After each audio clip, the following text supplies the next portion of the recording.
Мына элдин башына оор күн келди. Илгери кара күч заманда чокморлошкон, кылычташканбы, найзалашканбы. Элдин башына күн түшкөн кезде мына азыр ошо ааламдан берилип турган Манас бабамды Теңир атам жөнөттү. Манас бабам келип чачылганды жыйнады, үзүлгөндү улады, кулалы таптап куш кылды.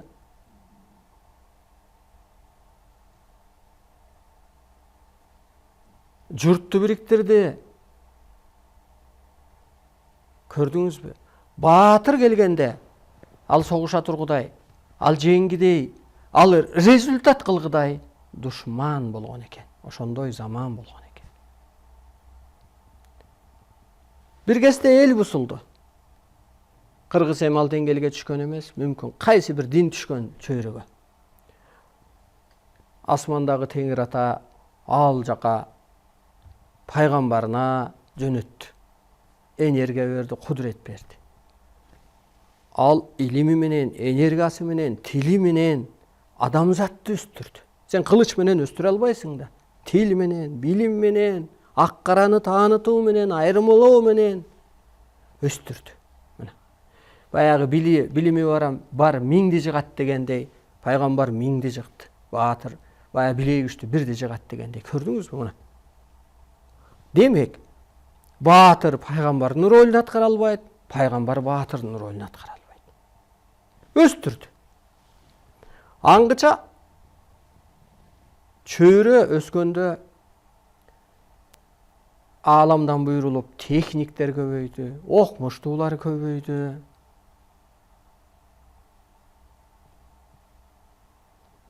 Ойлоп тапкычтар көбөйдү, заманга керек болду. Мына ошентип дүйнө эли өстү. Дин деле колдонулбай калды, баатырды. Мына баатыр жаралып келсе ким кабыл алат? Баатырдан күчтүү криминал бар да азыр. Аны ким кабыл алып атат? Ал кайсы саясатын жүргүзүп атат? Жамбагы үчүн эле жашабаса. Мына көрдүңүзбү? Мына ошентип отуруп, анан бүгүнкү күндө ошо техникиң да жалган болуп, диниң да жалган болуп, криминалың да жалган болуп, бийлигиң да жалган болгон кезде адамын жаратып, жаралган жалгыз ал инсан деп сажида тилин жаратып, анан Кудайдын энергиясын, же кереметин, же кудуретин берди. Же өзү келип кийдиби? Дагы көп ачылыштар болор. Анан ошол баягы баатыр чапкандай арыстан алай дүйнөгө кол салды, алай бош калды дегендей, чындыкты арыстан алай дүйнөгө жар салды. Ошондон баштап окумуштуунун да иши жүрбөйт, байдын да иши жүрбөйт, бийдин да иши жүрбөйт, диндин да иши жүрбөйт. Желгендеги нерсенин баары жоюлду дагы. Чынык адамдар, дүйнөдө чындыкты издегендер, жанагы протестти, митингки дегендер коло отпай, мисалы Алжирде деле. Ушу отуруп алабы, мунун командасы бүтүп кетсин деп. Ар байлар ар кимди кийип алып иштөөгө укугу бар дегендей, бар ар кимди кийип алып иштөөгө. Мына ата жолунда да карбай, бирөөнү кийип алып ата чыгаргандай, ар кимди кийип алып иштеп, чындыкты айтып кыйкырып, чындыкты даңазалап баштады. Бул жомок эмес, бул чындык. Көрдүңүзбү? Эми кыргыз эмнеге Кудайдын ордун аткарып калат дегенде, Кудай аянын эле берген жок. Ордун берди. Керебет, кудурет, касиетин берди. Анан эмне кылат экен? Кыргыз дүйнөнү башкарат.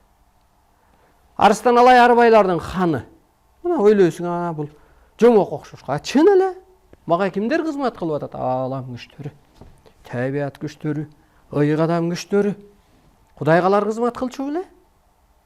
Эми ошо адам Кудай арыстан алайга алар баш ийдирип атат. Эмнеге? Дүйнөнү оңдоп калуу үчүн. Жаралган жалгыз ал инсан деп билдирүүлөрдө көп. Арыстан алай Теңирдин оту, энергиясы, ок, асмандагы, ааламдагы күчтөр да, табиат күчтөр дагы, адамзат дагы ошого айланып калат. Көрдүңүзбү? Ошондуктан кара күч бүттү, бендечилик бүттү. Психологияңды өзгөрт.